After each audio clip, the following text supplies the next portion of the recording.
Let's make a 3G call to Action for AIDS, shall we? That's a good idea. We're going to speak to Lionel from Action of AIDS. Action for AIDS. Oh, sorry. Hi, Lionel. Hello, hi. Hi. Welcome to Blog TV. Thank you for taking my call. Hello.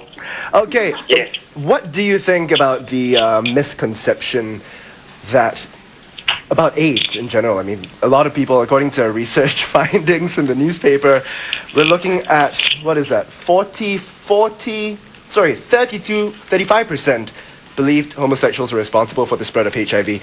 Does that say very little about HIV education?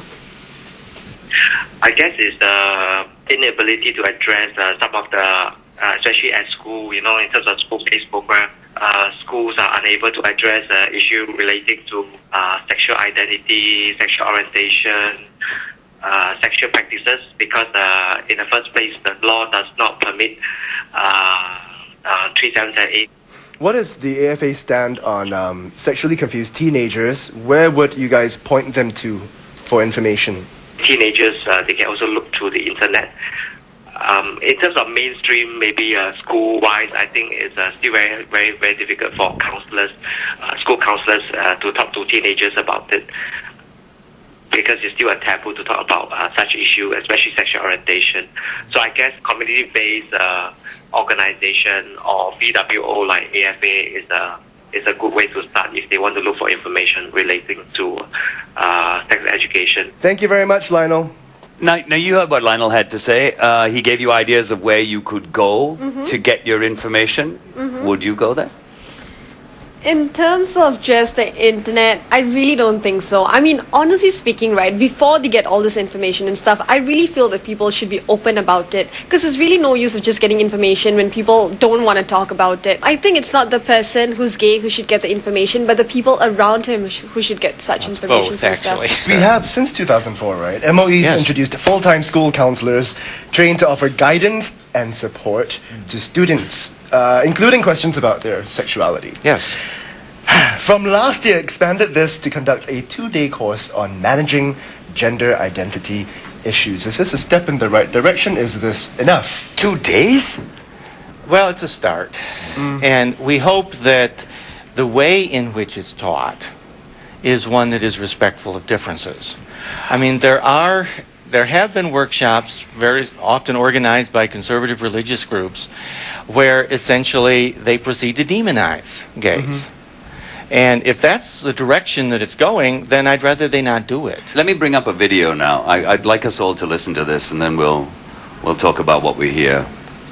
I think it is a good idea, but I'm more concerned about the contents of the course. What exactly are they going to teach? Are they going to guide the students, help them navigate this difficult time, or are they expecting them to conform to social expectations? And I hope it's not the latter. I hope it's just helping them to find their true identities. I just hope that the counselors will not impose their own moral judgments and values on these students. They may not always be right, so I hope they go in with an open attitude. I think that the key that was brought up in the early part of the video, when she was talking about judgmentalism. Yeah.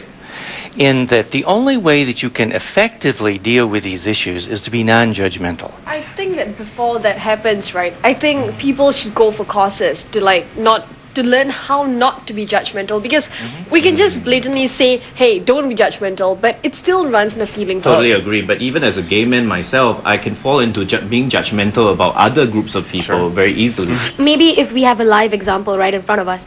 I mean, yes, teachers in school, they teach us, but we don't really listen to them. The only reason we listen to all these, sex talks or anything is because we are supposed to, it's in the syllabus.